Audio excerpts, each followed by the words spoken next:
पुराने नजले cough cold सर्दी जुकाम के लिए सबसे बड़ी होम रेमेडी रामबाण है। 100 ग्राम बादाम ले लो और इसमें मिला देते हैं बादाम से आधी 50 ग्राम ये खांड है और इसमें मिला दिया 25 ग्राम काली मिर्ची। जितना बादाम उससे आधी खांड उससे आधी काली मिर्च और इसको मिला करके और इसको पाउडर कर लेते हैं।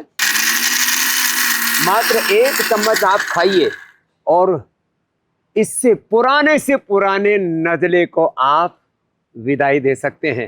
रेडीमेड में हम स्वासारी, ब्रोनकोम, दूध में हल्दी, शिलाजीत, च्यवनप्राश ये सब देते हैं, लेकिन यह अपने आप में अद्भुत है, अप्रतिम है और ये खाने में भी बहुत ही टेस्टी लगता है। 1 चम्मच बस ऐसे ही खा जाइए और नज़ला को, जुकाम को हमेशा के लिए अलविदा कहिए।